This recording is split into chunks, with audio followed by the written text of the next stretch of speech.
Hey, y'all, and welcome back to another segment here, which is going to be packed full of wisdom nuggets with my special guest, Deborah Covell Fletcher. And let me tell you a little bit more about Deborah. Deborah Covell Fletcher is an adult educator, author, speaker, and mom of twin daughters. She also works as a realtor, which supports her obsession with snooping through other people's homes. As a busy mom and advocate for her daughters who lives with multiple disabilities, Deb found the time to jot down stories, lessons learned, and inadvertent observations, most of which found their way into finding your hey. In Deb in Deb's first free time, she gardens, dances like everybody's watching, and chases the ice cream truck down the street. So without further ado, the woman behind it all, Miss Deborah Covell Fletcher. Thank you. I'm so happy to be here. Thank you so much for coming on here, Deborah. I hope I did your bio some justice. And before we dive in to our topic, which we're going to talk about grief, we're going to talk about how did you overcome the challenge of grief, as well as having a resilient mindset. I want to give the audience a chance to connect with you on a personal level so they know you a little bit more. And I like to do that one or two ways. Are you familiar with those ways, or should I tell you? You go ahead. So the first way is via an icebreaker, or the second option is a rapid fire 10 question game. What are you in the mood for? I love them both. I love them both. Well, let's go rapid fire because then we'll get to know you in 10 questions in a sense. Okay. So we're playing rapid fire with Genesis and Deborah. Do do do do do do. Question number one. If you can hop in a time machine and give your younger self a piece of advice, what would it be and why?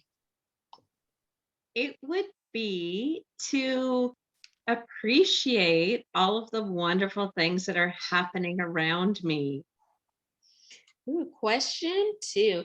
If you could have lunch or dinner with any person, past or present, who would it be? It would be, um, oh, I had thought about this too. It would probably be with um, my grandmother. Hmm. Question three. If you could have any superpower, what would it be? Flying, Question four. Coffee or tea? coffee, Question five. Favorite food? pizza, Six, dream home or dream car or both. home. Ooh, do you have an image of what your dream home looks like? It has a lot of different little rooms. I know that open concept is something that's really popular right now, but I like lots and lots of little rooms. Question seven, you just hit the lottery. Cha-ching! Woo!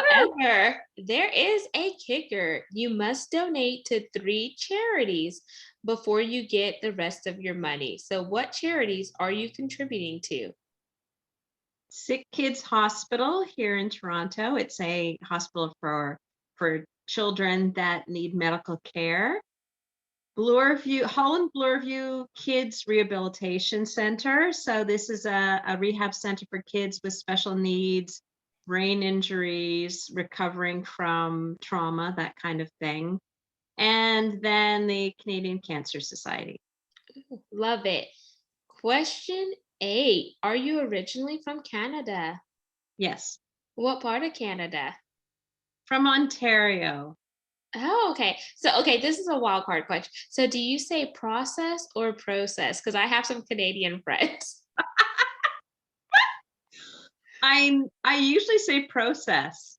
Okay, because that's how I could always tell like a Canadian. Because I have a friend from Newfoundland, and he's like process, and I just love the way he says it.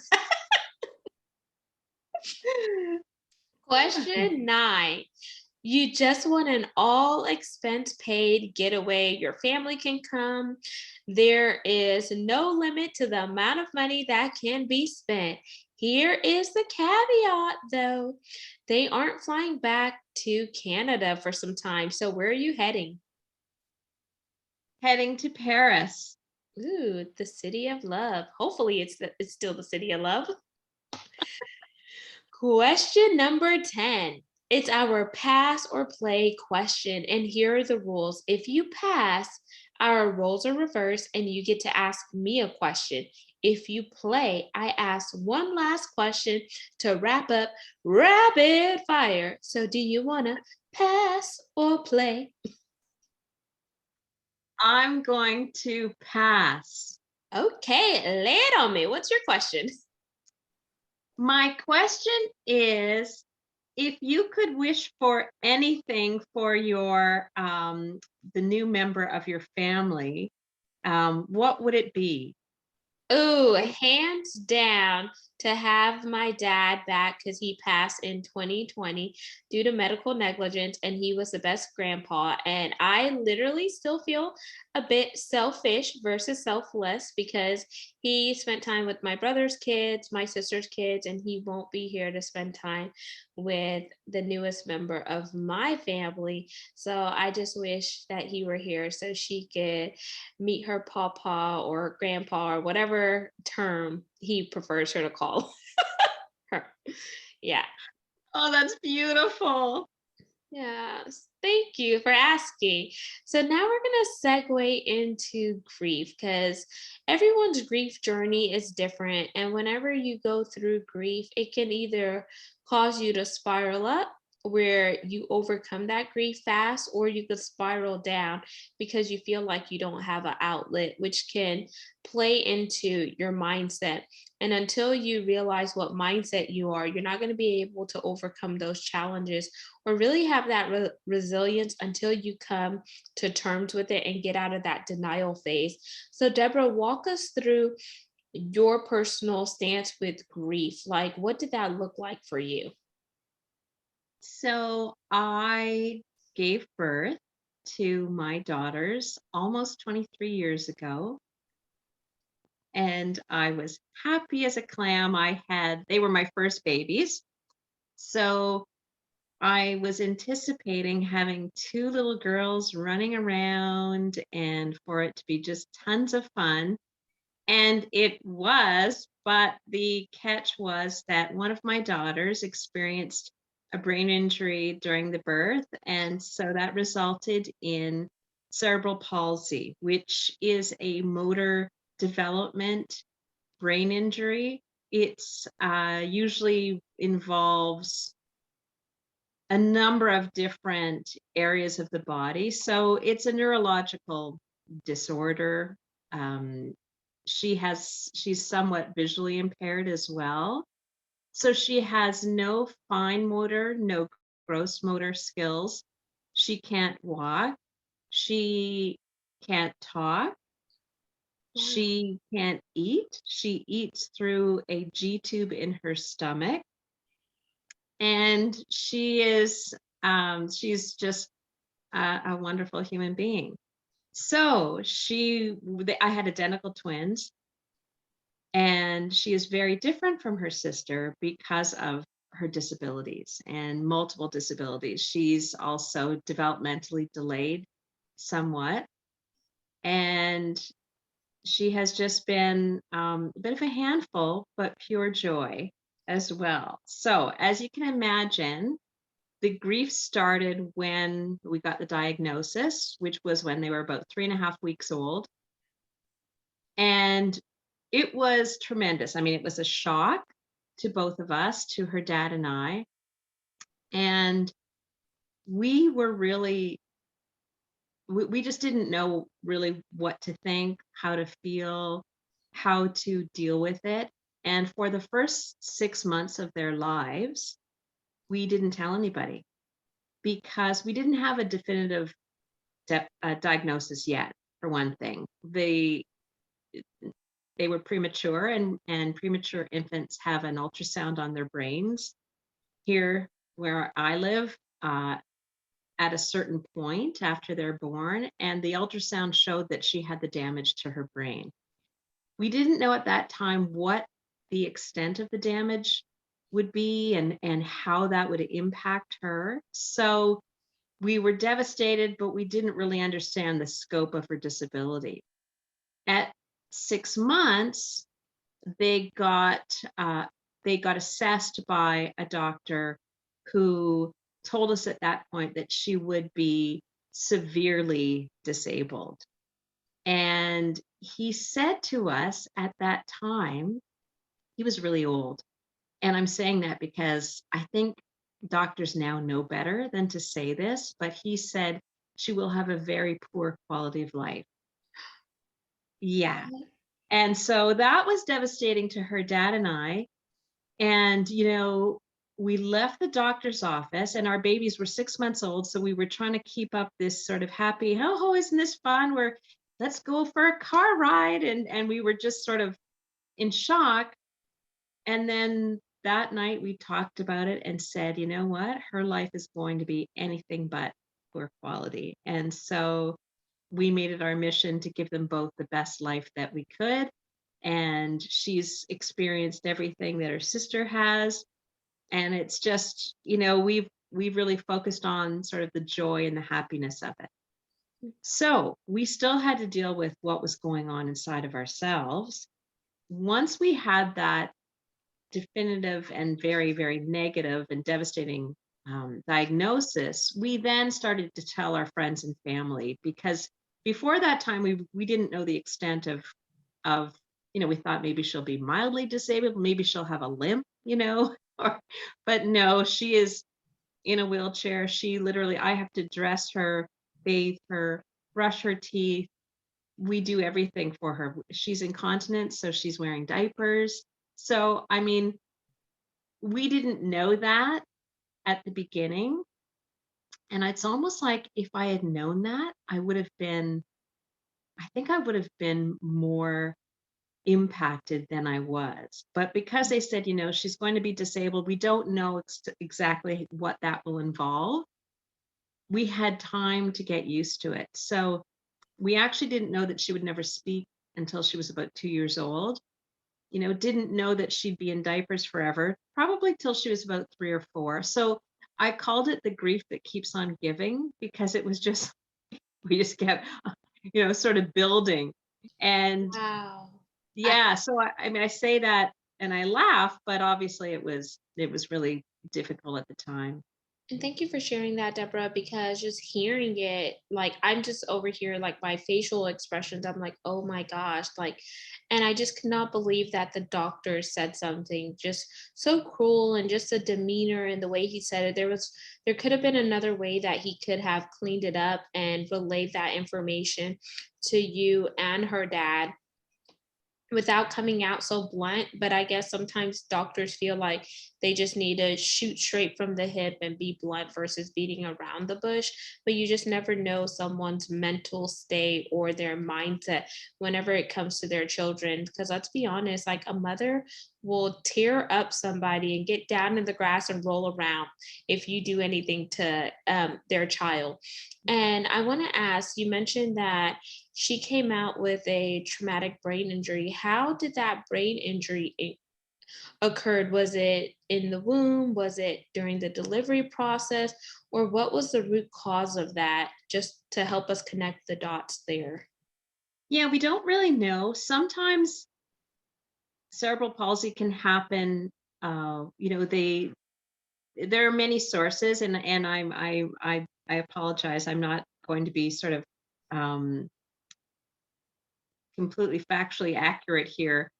There can be conditions that happen in the womb. There can be illnesses that an unborn baby might get. There can also be a brain injury that results when the brain is deprived of oxygen. Mm, So you typically hear that, circumstances like the umbilical cord was wrapped around their neck and cutting off the supply of oxygen, those kinds of things. So we're not really sure. We we know that she was the second baby to be delivered, and and she was in a breech position. So when she was um when I pushed her out, she actually a doctor reached in, and it was a resident. It was not, because it was a teaching hospital, and the resident reached in and pulled her foot out, Oh, wow. and then something drew her back into the birth canal. So the resident lost her grip on her foot, and she went back in.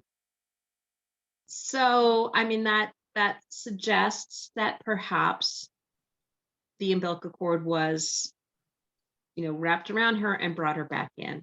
Again, we don't really know, and we'll never know. So all we do know is that when she was finally delivered, she was a little bit blue. She needed a little bit of help to get her breathing, and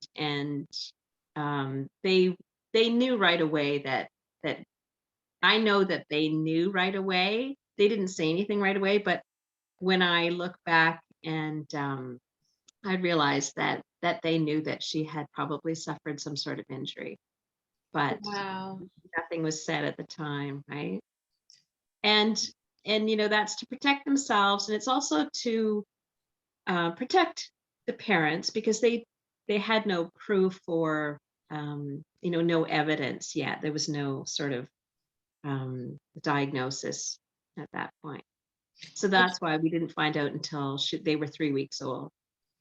And thank you for just bringing that to the forefront, because for any mother that is listening that may have a child with cerebral palsy, or that is going through something of having a traumatic pregnancy or birthing process, this can definitely bring inspiration and hope to that mother, because you're not alone. There's different people, whether they're in your neck of the woods or across the pond, that is going through something. And grief hits us all differently. And you mentioned the grief just kept on um, going and just adding on.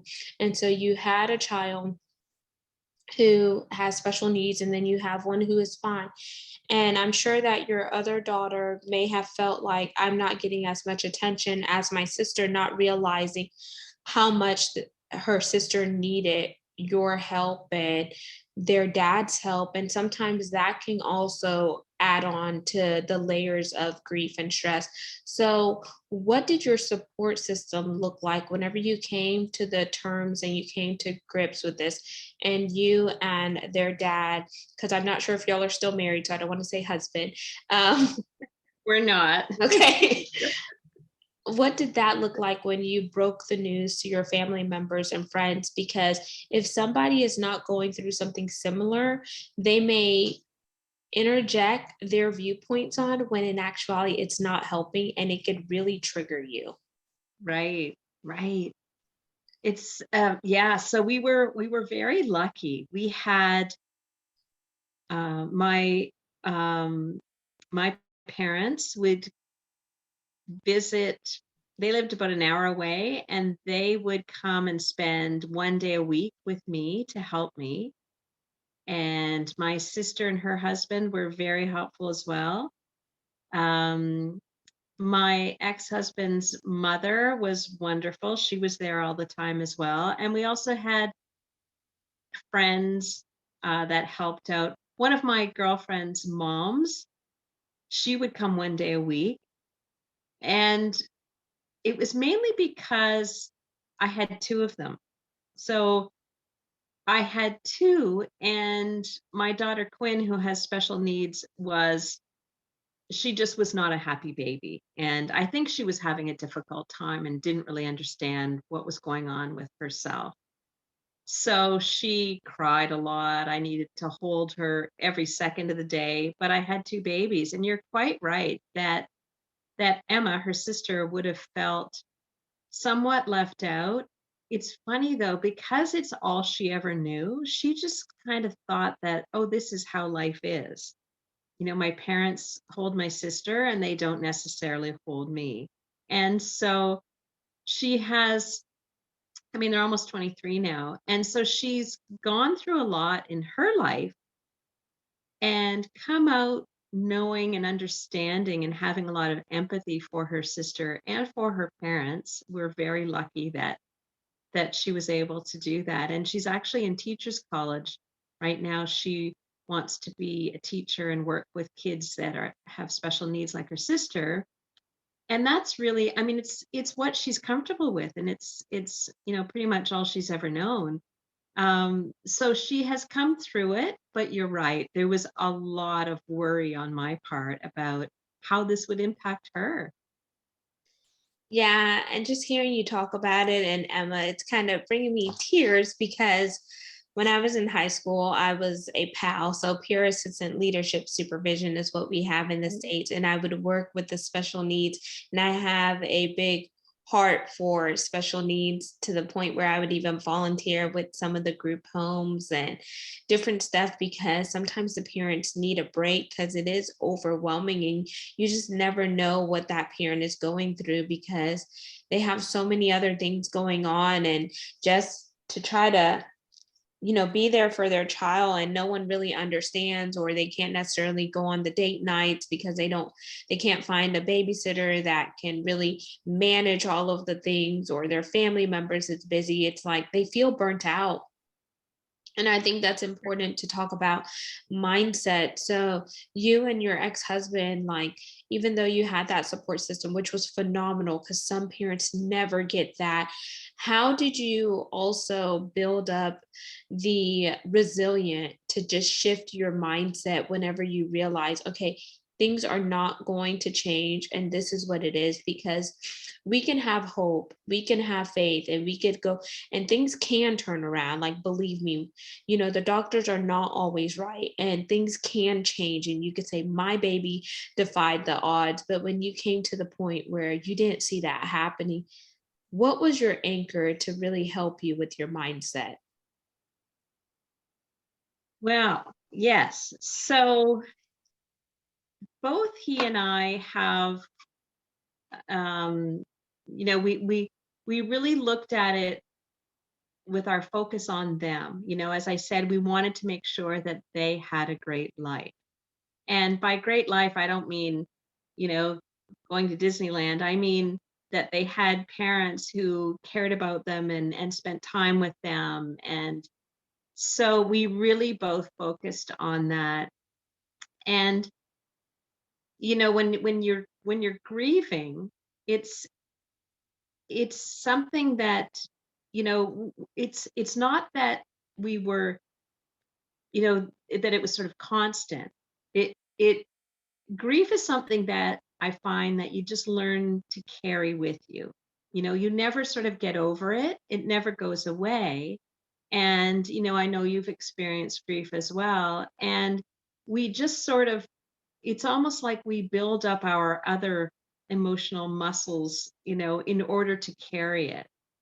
And so with our particular grief, we just had so much joy in giving them, this wonderful, this, very simple but very wonderful life that we were providing for them.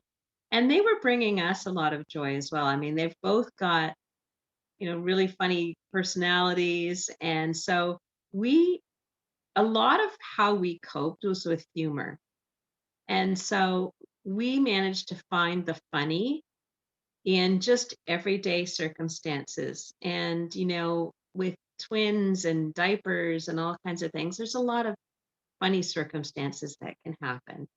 And so we really focused on what would make us laugh, what would make us smile.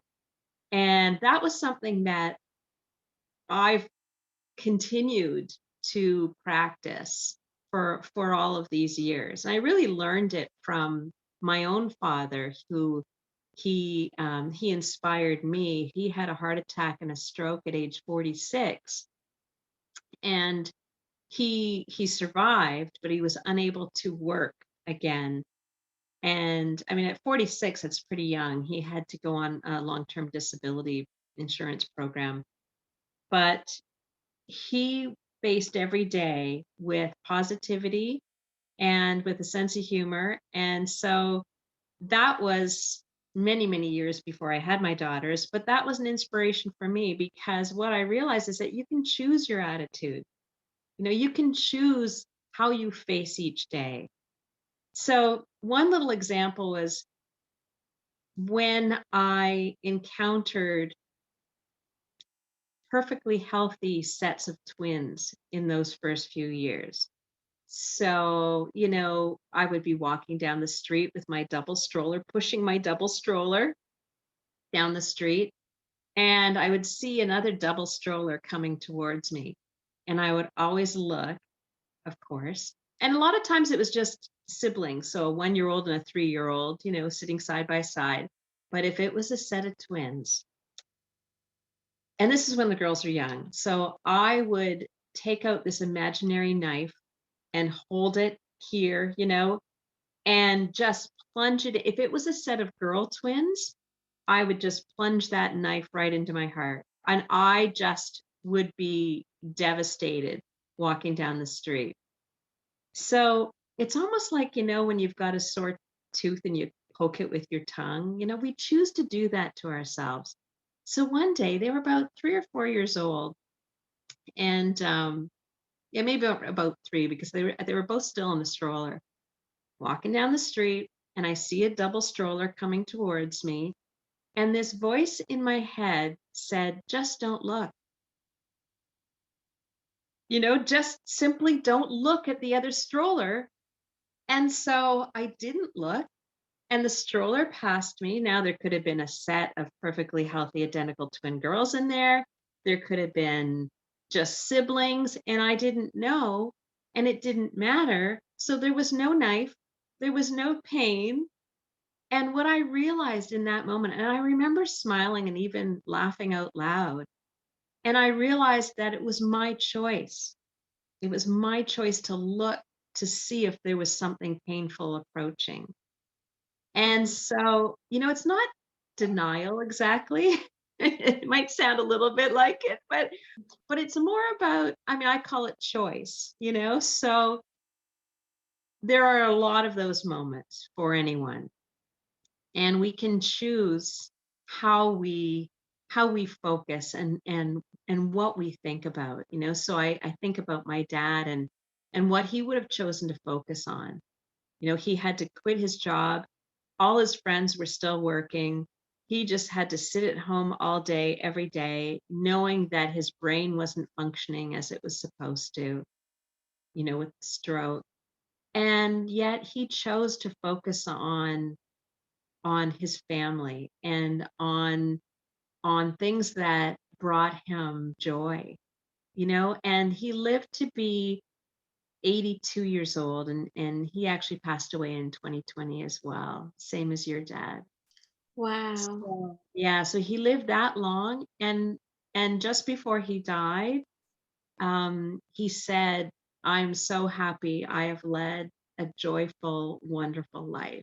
And he went with complete peace, and it was actually a really beautiful death that he had. We were very fortunate.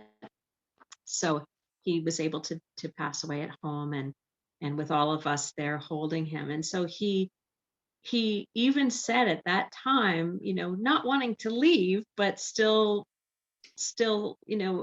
um, telling us all that that had been his choice, was to focus on the positive. And so that really is my inspiration. And so you know, over the past 23, almost 23 years, I have been focusing on the positive aspects. And I know that that sounds, a little bit, um, I mean, it sounds like I'm just sort of glossing over anything that could cause pain or hardship, but it's more about acknowledging pain and acknowledging those hardships and understanding that with that also comes the moments of joy and the moments of happiness. Because that's our lives are so rich, but they're rich with all different emotions throughout our lives. Wow, and thank you for sharing that, Deborah. And it's like you focus on what you focus on your control. You can control your emotion, you can control your thoughts, and you can Right. control your actions, and that's what helped you. And then humor was one of your vices because laughter helps release those endorphins, and it really creates that warm and fuzzy feeling, even though you're going through something. A smile can brighten you up on the outside as well as the inside. So just thank you for sharing the journey about your twins and being vulnerable. And I'm going to jump into the call to action, but before I do, just one last question before we segue into that. Did you ever want more children after having your twin girls? I did, but we had our hands full, and so my ex-husband didn't want more. I would have had about 5, but Awesome. Now let's jump into the call to action. What do you want the audience to walk away from? We hit on grief, we hit on you using your humor, we hit on you having a right mindset and really not acting on, the choice to look, but really listening to that still small voice and not looking, which helped you. We talked about a lot here, and it has been an emotional segment because I did not know that I was going to shed some tears, but whenever you just shared that, it just brought back into remembrance what I did in high school and how I saw some of the parents, and it was just relief. So share your call to action for our audience. well, it's my call to action as well. And so just that understanding that difficulties and challenges and disappointments are always going to befall us. But knowing that we have it within ourselves to get up, dust ourselves off, and carry on with that knowledge that we're okay, we're loved, and having that attitude of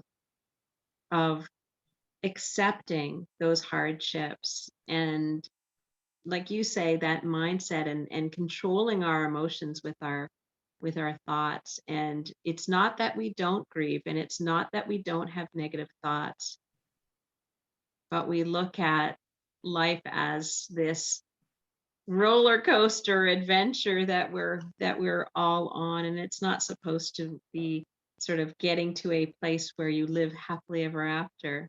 It's just a we're all just here, enjoying what we can in small chunks of time. And Deborah, how can our audience connect with you via your website, and where do you primarily hang out on social media? Mostly on Instagram. So it's my main place of social media connection. I have my book, Finding Your Hay, and the associated website. So my website is my name, deborahcovell.com. And yeah, so there's opportunity on my website and through reading my book and interacting with me over social media. Amazing. And is your social media handle on Instagram, is it at Deborah Covell Fletcher, or is it at Finding Your Hay? What's your handle? It's at Deborah L. Covell, Deborah L. Covell. And I if they go to believe. your website, they could backlink to your Instagram, right? Absolutely. Amazing. And Deborah, I want to thank you so much for coming on and just sharing your story about your grief journey, your daughters, and etc. Audience, all of Deborah's contact information will be in the show notes. Just click on her website and you could backlink to her social media platform. Don't forget to like, comment, and subscribe. We're on 40 plus platforms.